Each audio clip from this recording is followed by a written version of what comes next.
Oeuf map editor tutorial.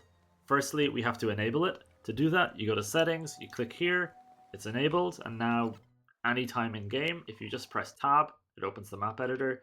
If you press space, it spawns you back in the game. To move around in the map editor, it's WSAD. If you press Q, you move up. If you press E, you move down. If you press Z and C, you turn left and right, which sometimes can be handy. And importantly, if you press Shift, you move much more quickly, so you can zip around bigger levels. As I was saying, if you press space, you spawn into the world. If you press tab, you open the map editor. If you press it another time, it frees up the mouse cursor, so you can, click on things, edit the terrain, And if you press tab again, you go back into camera look mode. The editor has 3 separate modes that you toggle through by pressing backtick. That's probably the key to the left of the 1 on your keyboard. The first and default mode is voxel mode, where you are editing the terrain. The second one is entity mode, where you are placing objects and trigger boxes. And the third one is the layer mode, where you can move around big old chunks of terrain. Let's have a look at the toolbar. This Control and N is new level. Oh no, we didn't mean to make a new level. Let's reload what we had saved previously. And now we've reverted to the save. If we edit this level a little bit, added some blocks, and we hit save, you'll notice that the file name just changed. And let's get into this. So here, this opens the level folder. And we'll see here there's 3 files. Well, this is a Steam Cloud file. We can ignore that. There's 3 levels here. If we look at the drop down here, there are many more levels. And here's the thing. There are 3 built-in levels with the game. Egg World, which is the main game. There's Minimal, which is what happens when you press Control and N. And there's also Table Obby. And you can freely modify these and do what you want with them. But when you hit save, they save under a different name. For other levels, this is built in, but it's not a fixed level, so you can just do whatever you want with it and modify it, and that's fine as well. And let's say we're really happy with this cat world plus plus, right? It's so good.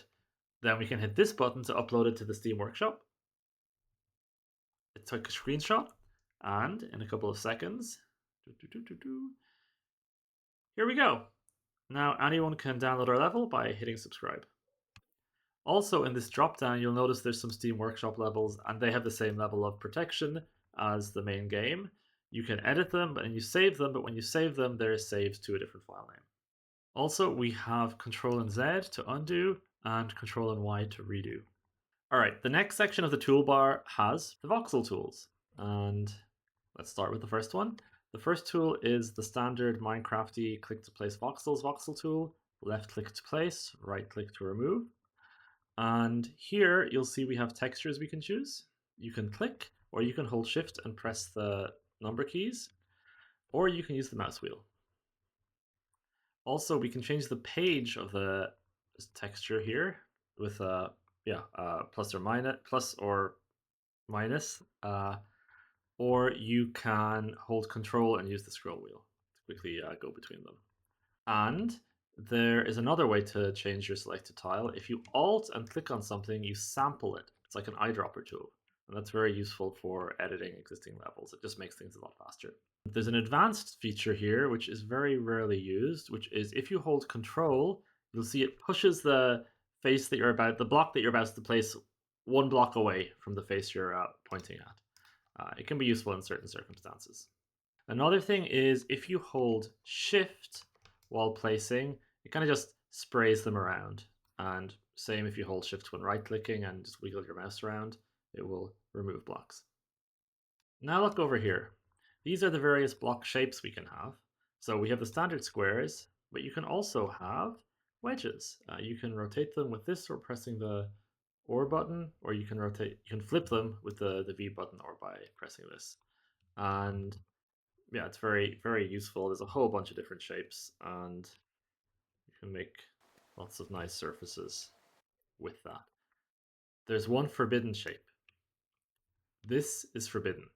This is forbidden because eggs cannot climb up steps. Don't use it. It's okay if you use it vertically, though. I use it sometimes in the game as a decoration. The shallow slope block is also worth a quick mention. It is Not, it looks like a single block, but it's actually two separate block shapes, a lower one and a higher one. And this is relevant because, say here, let's say I want to slowly slope down in a way that's flush with the top surface. Well, you can't do it this way. What you do, it's a little bit cheesy. You take advantage of the random displacement and you're like, aha, here, I can get purchase here. And that's how I can get my nice smooth slope down. The next tool is the plane drawing tool. Click, you drag, you have a plane.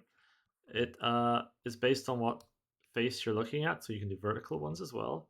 But let's say, I'll Alt and click to sample this tile. Let's go back to green. Let's say I want to continue this grassy area here. If I do this, it doesn't work. So what you do is you hold Shift. If you hold Shift, it pushes the placement cursor one tile into whatever you're looking at. And with that, you can expand the plane in a flush way.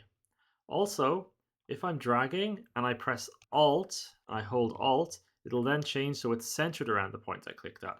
That can be very useful in certain circumstances. If I right click and drag, I delete. But mostly what you want to delete is what you're looking at. So this is where you press Shift to push the cursor down, and then you use right click and you drag it, and then you delete a hole. With the plane dragging tool, if you select a wedge piece, you drag diagonally. The next tool is my favorite tool. It's the extrude tool. You click, you drag again, and it pulls out the area that you selected. So from these window frames, we now have made little tunnels. The right click mode of the extrude tool isn't really extruding at all, it just deletes the volume. So if I do this and I drag it, I've made a little hole. Isn't that nice? Another bit of functionality of this tool is if you hold Shift while you're about to release. What happens then? So I drag and drag again, and now I hold Shift and click, and it extrudes it, but it extrudes it with the texture that I had selected. The next tool is the room building tool. So we click, and this is our room. It's an empty cube. And you probably want to cut a doorway into this. You can do that with the plane tool. The right-click mode of this tool creates a new room attached to the current room. This can be used to make extended interior spaces. It's pretty nice. The next tool is the paint tool. Kind of does what you expect. You click and you drag to paint. If you hold Shift and use your scroll wheel, you can increase the size of the brush to paint bigger areas. If you hold Shift and click, you replace all instances of the highlighted texture on the current layer with the one that you have selected here. I'll get into layers later. The next tool is the hill tool. Click and it just drops some blocks from the sky. If you use your mouse wheel, it changes the height of the hill, and if you hold Shift, it changes the size, the radius of the hill. If you right-click, it subtracts from the hill. It will not make any holes though. The seventh tool is the sculpture tool. If you use the mouse wheel, you'll see the indicators around go up and down to indicate the strength. If the sculpture tool is at max strength, it pulls out and expands any geometry that you're near. If you hold Shift, you can make it bigger still. If you go down to low strength, instead it will eat into the geometry. Next up is the sphere tool. Click and replace the sphere. If you hold Shift and use the mouse wheel, you can increase the size of the sphere. If you want the sphere to be centered at the point you're targeting, hold Shift. If you right-click, you will subtract from where you're clicking. This works best in coordination with the Shift key to push it down. The next tool is the grouting or smooth tool. If you click, you'll see it's added the appropriate smooth tile. If you hold Shift and use the scroll wheel, you can increase the brush size so that you can smooth lots of blocks at once. Normally when you smooth, it tries to guess the textures of the blocks that it adds based on the ones around it. However, if you hold Control while clicking, it will create new blocks with the texture that you've selected here on the left. The next tool lets you draw blocks on a plane. Left click to add, right click to subtract. If you hold Shift and use your mouse wheel, you can move the plane up and down. See, I'm at a higher plane now. Let's place some entities. Press backtick to go to entity mode. If we look here at the top, we can see there's two kinds of entities. There's objects, which are things you see and you can clearly interact with. And there's trigger boxes, which are invisible areas where something happens if you enter them. Let's look at the objects first. We can go through them one by one. Firstly, we have start points. This is the spawn point when you start a new game in this level. If we go up close and click on it, you can see here on the bottom right that we have various attributes. We have the name, We have the position. You can change the position here by changing it. If you try to change it so that it overlaps with the geometry, it's red. That is verboten. Doesn't work. You can only have one thing in one position in this game. However, if we move it down again, it's allowed because this only occupies, in terms of the internal structure of the game, the bottom tile. You can change the direction it's facing, which will change the spawn direction. You can change what layer it's on. We'll get into that later. Asset name. You can change it from one type of thing to another type of thing. Do not do that. Basically, that's advanced. You don't want to do that. Let's change it back to the start bonfire. You can mess things up that way. And the final thing is the message that's displayed when you spawn in. By default, this is a key for a localized message. So whatever language you're playing in, it will say the equivalent of, let's go. However, let's say you wanted to say something else. Well, we just type something else into the box. Welcome to my level.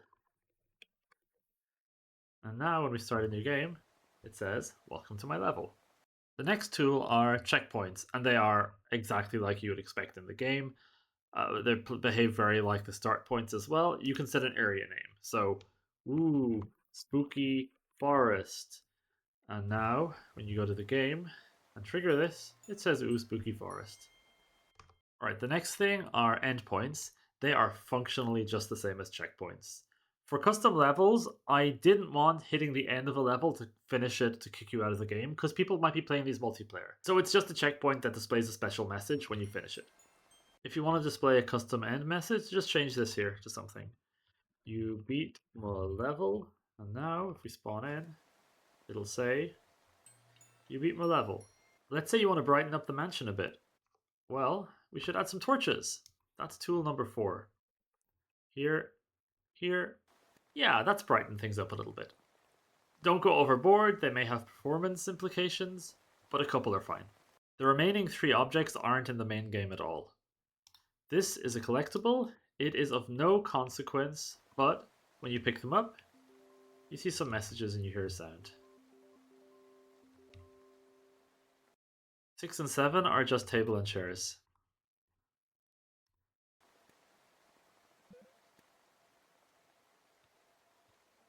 Next up are trigger boxes. Trigger boxes are invisible areas where something happens when you enter them.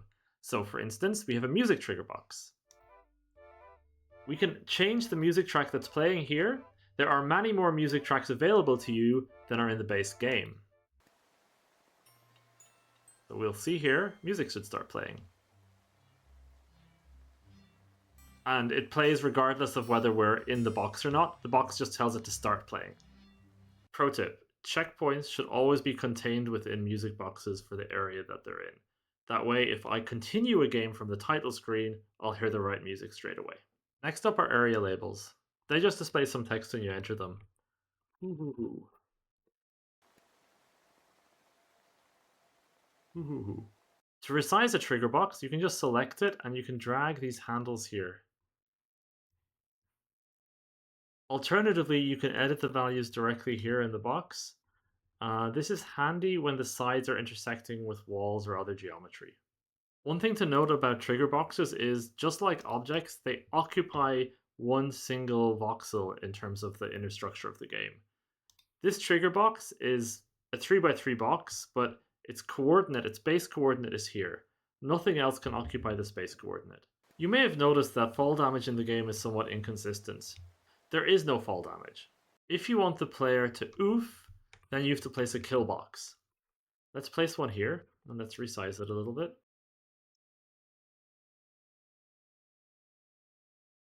Now what happens? So, if I'm here and I fall in to the box, I get marked as doomed. If an egg is doomed, then the next time that egg touches the ground, the egg will crack. So let's test that out. Oh. There we go.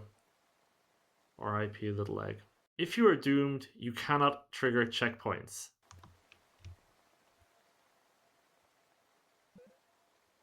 Oh. Sometimes you might find an area a bit dark, but you don't want to add these wall torches to it. This is the torch trigger. Let's place it. While the player is inside this trigger, the player will emit light. See, the wall gets lighter when I'm close to it. There is also such a thing as an advanced trigger. You very likely don't want to use this. These do very strange things, and they may not even do exactly what they say they do. These are things I hacked into the main game to do stuff like the intro sequence and the ending. I don't recommend looking into these. Aside from weird triggers, you'll also note some other weird objects around the starting point. You have this bonfire spawn only, and you also have up here, you have the nest. These are special objects with a whole bunch of weird behavior associated to them. My advice would be you don't want to use them in your own levels. However, if you decide to mod the base map, which you're very welcome to do, I strongly suggest just do not modify anything around this area. It is so much hard-coded stuff. But everything else, you can rip it out, you can do whatever you like. I'm pretty sure this is the only area that has weird triggers and stuff, because this is where the cutscenes happen. Here on the right, we have a layer panel. We can create new layers by pressing plus. If you double click, you can rename it. Layer 2, Far Island. Whenever I add blocks or objects or trigger boxes to a level, they're added to the currently selected layer. So if I build a little bridge out here, then layer 2 has something in it. You can tell if it's white, there's something in it. If it's red, it's empty. And we can see here there's a bounding box around this. So here for Far Island, let's just make it a big old ball. There we go, our Far Island is a big old ball, and we can see the bounding box around it. If we want to reorder the layers, this is what these tiny arrows are for on the left. If we decide we want to merge the island and the bridge together, that's what this button is. It merges this layer with the layer above it. If we decide we don't like this layer, that's what the X button is for. Let's say I'm trying to edit this tree, but this layer is getting in the way. We can hide it here with the visibility button. Now it's hidden and it's more easy to edit the tree. What if we only want to work on the tree? Well, then you can hold shift and click on this, and this hides everything else. If you want to see everything again, then just shift and click on this eye. Now let's go to layer mode. Press backtick until you see this here. The first layer tool is for selecting and moving layers. So if you click on a layer, it'll select it, and then you can just move it around. Easy peasy. There's different tools. This moves it along a plane. These move it along the axes. This rotates the layer. Here we have our rotated church, and we can also flip it in various ways. You want to be a bit careful about intersecting layers with each other, because something has to give. So now we've cut our church out of the graveyard. The next tool is the layer assignment tool. Let's make 2 more layers here. Let's say we have middle and we have end. The layer assignment tool allows us to assign blocks and entities to new layers. So we have the middle here selected, and let's assign these here to it. I'll add this as well. Great, this is our middle. And the end, we can do the same thing. You can also hold Alt to make it bigger. Just be careful to not capture this in it as well. Bam, and I can rename that start. Oh, this is in it as well. So let us select the middle layer, and you can also just click on a single entity to add it. And now these have the correct bounding boxes. The third tool is the copy and paste tool. Left click on a layer to copy it to the clipboard, and then right click to paste it in place. It's pasted relative to the camera. Let's add some trees to the garden here. Very good.